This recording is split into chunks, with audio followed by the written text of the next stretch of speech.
Rahayu, Rahayu, Rahayu Sagung Tumati, Om Swastiastu, Namo Buddhaya, Salam Kebajikan, Salam Unggulun Basuki Langgeng. Assalamualaikum warahmatullahi wabarakatuh.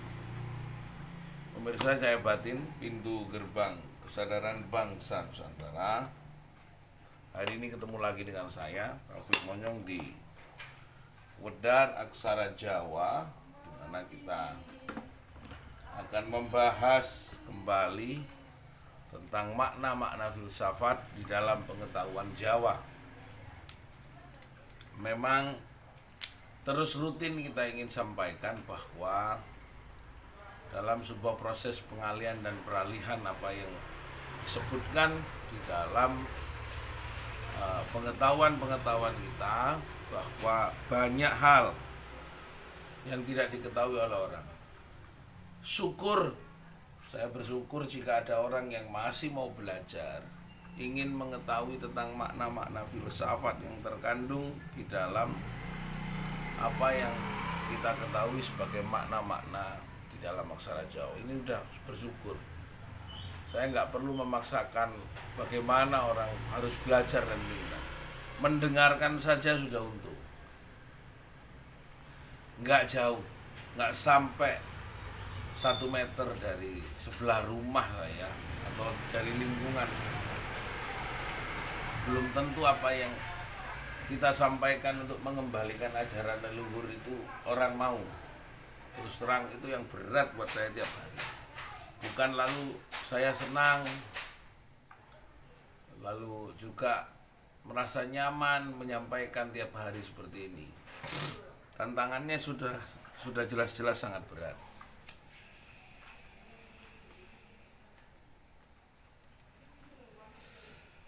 Pemirsa Cahaya Batin, hari ini kita akan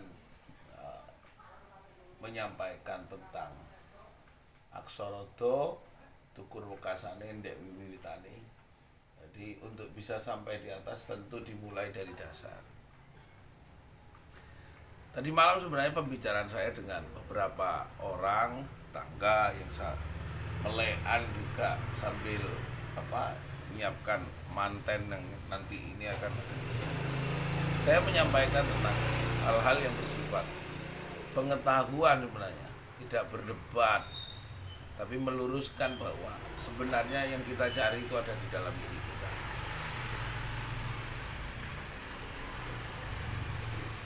Karena apa yang kita cari, yang kita lihat itu di luar, lebih dalam dan lebih luas dan lebih kompleks, lebih lengkap yang ada di dalam diri kita.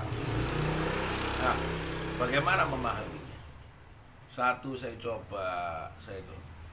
memang katanya seorang sahabat, saya lupa apa sebenarnya zaman jahiliyah. Jahiliyah ini sebenarnya bukan karena dianggap zaman kebodohan, bukan zaman jauh dari teknologi, bukan. Bahkan kalau ngomong teknologi, pembangunan bentuk-bentuk yang sangat super itu sudah terjadi di zamannya dengan tanpa diketahui teknologinya seperti apa. Jahiliyah sendiri sebutan dari jauh. Nah, jahiliyah berarti jauh dari ilahi. Apalagi bisa yah berarti jauh dari yakin marang ilahi. Jahiliyah itu memang sudah seakan-akan tidak ada kekuatan dan kekuasaan Gusti Kang Akarya Jagat. Semua di materialism.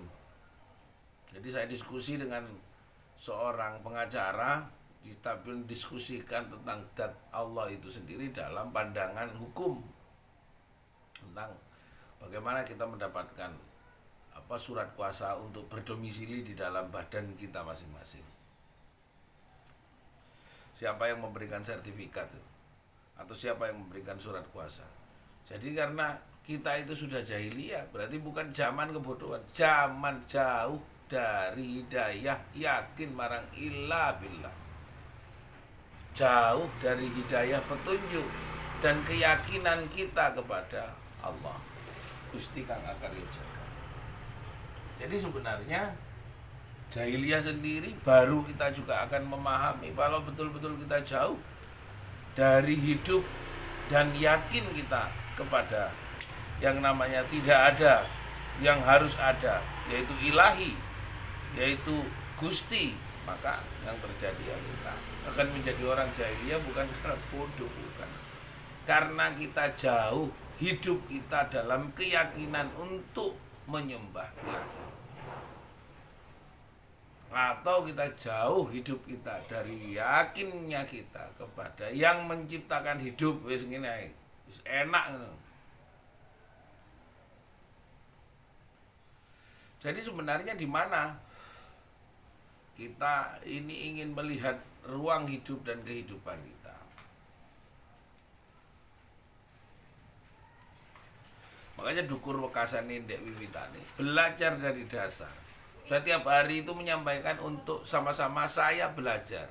Bukan saya bisa, bukan. Saya belajar memahami apa yang ditunjukkan oleh Allah Gusti Kang Akarya Jagat. Kenapa kita disebut jahiliyah?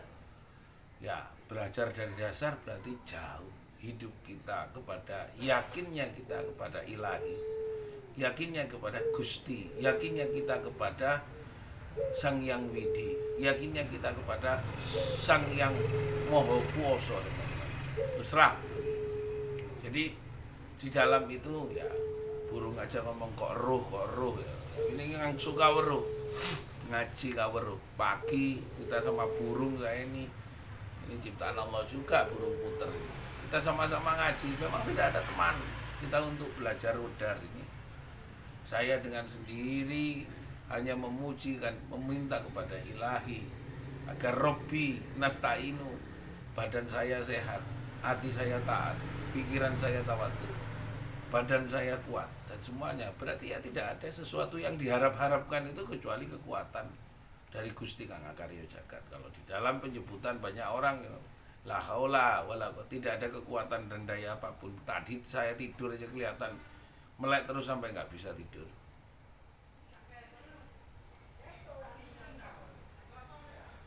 Untuk hidup ini semakin kosong dan semakin taat kepada apa yang menjadi ketetapan dan aturan, maka repot jika kita tidak betul-betul meyakini bahwa yang hidup, yang membuat hidup, yang menciptakan hidup itu selalu bersemayam di dalam sanubari kita. Pemirsa Cahaya Batin, pintu gerbang kesadaran bangsa Nusantara. Banyak hal yang kita sekarang ini sudah mulai semakin menjauh dan jauh dari keyakinan kita kepada Gusti Allah, Gusti Kang Maha Welas Kasih. Kita bertengkar dalam penyebutan, tapi kita tidak pernah kita untuk belajar taat kepada yang menciptakan hidup. Kita saling bertengkar untuk mempersoalkan siapa keyakinan kita, tapi tidak pernah kita mencari siapa yang menciptakan kita. Benarkah keyakinan kita itu sesuai dengan apa yang menjadi dawuh dari Sang Pencipta itu sendiri? Jadi kita hanya mencari pembenaran terhadap apa yang kita pahami, tapi tidak mencari kesempurnaan apa yang diajarkan oleh Yang Maha Kuasa yang menciptakan kita. Jadi kita hanya mencari pembenaran apa sing ana nang pikiranmu, tapi gak pernah golek kesempurnaan yang Gusti sing nyiptakno awakmu. Kita selalu bertengkar kepada pemahaman, teks, buku, dogma, tulisan, tapi tidak pernah kita mencari siapa yang menciptakan kita. Ini adalah sebuah kesalahan dan kemungkaran kita yang dinamakan jahiliyah. Jauh dari hidayah dan petunjuk. Bukan petunjuknya kiai, bukan petunjuknya pendeta, bukan petunjuknya romo, bukan petunjuknya Gusti sendiri. Tidak pernah dicari. Inilah sifat-sifat kita yang ingkar, yang zalim, yang tidak taat, yang mungkar, yang mangkur, atau papan kita tidak pernah menghilangkan atau mungkuri dari sifat-sifat jelek itu sendiri. Semoga ini menjadi sebuah kekuatan bahwa tukur wekasane ndek wiwitane kita betul-betul mencari siapa, kesempurnaan apa yang diajarkan oleh Sang Pencipta, siapa yang bersemayam. Tidak mencari pembenaran apa yang kita yakini, tapi sebenarnya kita sedang mencari apakah betul yang kita yakini itu sebetul-betulnya menurut pandangan yang menciptakan kita. Jadi mari kita taat kepada yang menciptakan kita. Dogma itu adalah jalan, kitab itu adalah kerangka yang menjadi acuan, tapi Gusti adalah tujuan. Gusti adalah tujuan, ilahi adalah tujuan. Kembalinya kita kepada Dat yang maha sempurna itu adalah tujuan, agar kita bisa wa inna ilaihi rajiun, atau muksa, atau reinkarnasi, atau sempurnanya kita di jagat dewata, tempat kita khayangan atau nirwana atau surga itu sendiri kita akan bersemayam. Terima kasih.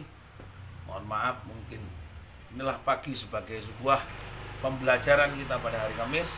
Nanti malam kita akan pengajian di Sememi agar kita belajar sama-sama memahami tentang kesempurnaan Gusti Kang Akarya Jagat. Terima kasih. Rahayu, rahayu sakuntumati. Om Shanti, Shanti, Shanti. Hung ulun basuki langgeng. Salam. Assalamualaikum warahmatullahi wabarakatuh.